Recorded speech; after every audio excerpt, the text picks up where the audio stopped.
bet kažkas ir linksmiau. Mes kaip fizikai pripratę prie elektros ir žaisti su ją. Tai ir norėtumėm pradėti pasisveikinimą nuo pasisveikinimo su elektra. Dabar norėtumėm, kad visi susijungtų grandinę, padarytumėm mažaisiais piršteliais susikabinę. Laukit, dabar pradėsim nuo šito galo laikytis. Jungiamės taip.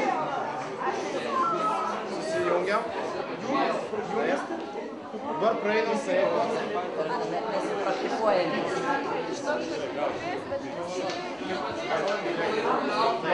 Čia kabinkis. Dabar duok ranką tai panelė. Aš jaučiu. Taip, praeinam.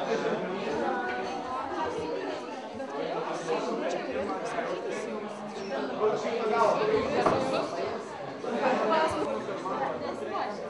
Gerai, įdomu laikytis iš kontakto. Dabar suku rankinėlę. Girdim kažkas prašo. Čia veikia ar neveikia?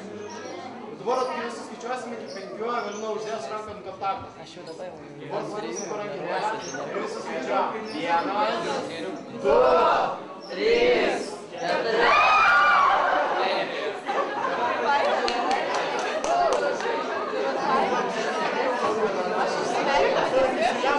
Galima truputėlį pasidėmės. Stipresnis, lempa taškysim. Dabar pro jūs pratikėjo elektros srovė. Kaip manot, ar Evelina nemokėjo skaičiuoti, ar kas nutiko, kad jin ranką padėjo ant kontakto anksčiau? Kad mes nesitikėtume. Kad jūs mažiau tikėtumėtės ir kad mažiau dalis komos. Nes jeigu jūs tikitės, jūsų varža labai smarkiai sumažėja. Tada visa elektros srovė teka per jūsų širdį ir širdis gali pristoti ir jūs galite nualpti. Bet jin visiškai nesustos. Tai yra jums negrės mirtis dėl šito. Bet tiesiog saugant žmonės ir visi eksperimentai, kur žmogus gali patirti šoką, yra daromi žmogui netikėtai.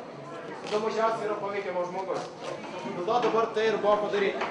Dabar kaip manot, kokia įtampa buvo grandinėje? Ką? Turit kokių minčių? Ar nelabai? Tikrai neturi. Gerai. Gerai. Matom dar? Dabar čia pramušta centimetrą. Centimetro oro pramušti reikia 10 000 voltų potencialų skirtumą. Ir dabar šitie vaikinukai nori paaiškinti, kodėl jūs nenutrenkia. Na, galas būdė. Na, yra idėja.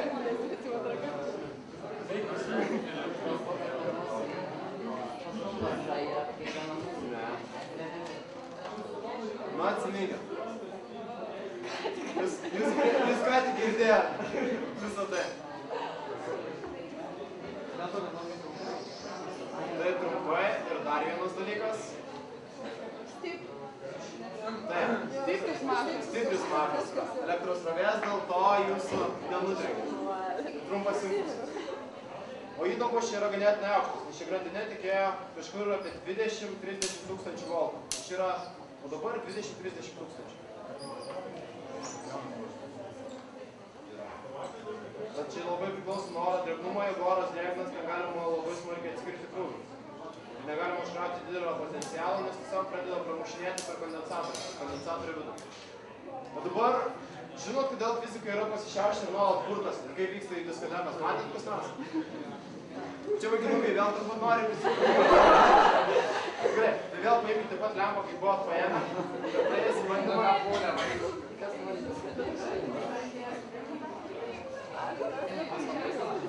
Darom vėl grandinę. Kalbu pas kažką rankos.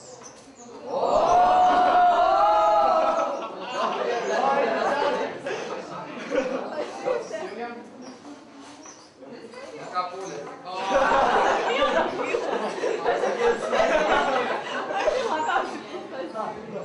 Vėl iš nebėra stakų, gal jau nebeatosim. Esame supratę. Tai yra fizikai. Ir yra išmėginis, dėl to jie jau gali sudakyti. Dabar, kaip manom, ar bendrus fizikas galėjom sugalvoti padaryti eksperimentą iš loto? Taip.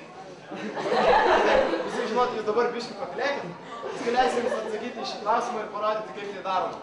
Su visais paaiškinimais ir visko kito. Gerai, tai dabar turiu šluotą. Toks klausimas, kaip atrasti šluotos masės centrą? Masės centras yra tas taškas, kur yra pusiausvyra. Kaip galėtų atrasti? Turit idėją? Minčių kokį nors? Ar ne? Ar nelabai? Kaip galėtų atrasti masės centrą jos? Nėra jokių siūlymų nejau. Tiesiog galima bandymų ir klaidų metodu bandyti. Dėlioji pirštą ir ieškai, kur šluota išliks pusiausvyrą. Bet tai užima labai daug laiko ir daug pastangų kainuoja. O dabar ateik, parodys, kaip reikia atrasti. Gerai, paimsiu rankinuką šluotą ir parodys, kaip čia paprasčiau atrasti paprastesniu būdu.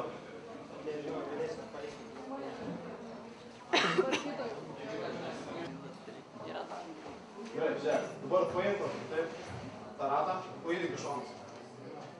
Prasme, o taip. Nieko patinka, ne? Dabar palaikyk vieną ranką. Vieną pirštą. Nepavyks? Vieną laikyti šitą ratą. Reikia kažkur gerai laikyti. Kažkur gerai laikyti. O manai, pažiūrėk šitą panelę. Jų palaikyti vieną? Manau, laisvai. Laisvai? Tokia stiklolė būtų. Ne, tokia fizika. Fizika. Gerai, tada palauk, bet pabėg, pastovėk, aisti teik. Aš paskui parodysiu, kad netgi ir tu gali tai padaryti ir išlaikyti.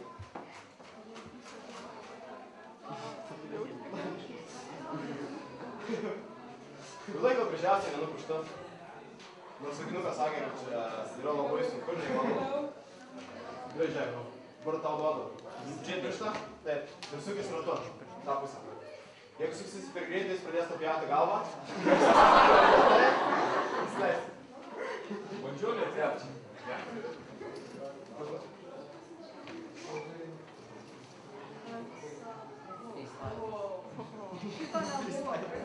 Skuimasis aplink ašį vadinamas giroskopo precesija, va kaip sakiau, jeigu sukamės greičiau, tai jis kėsinasi mums nupjauti galvą.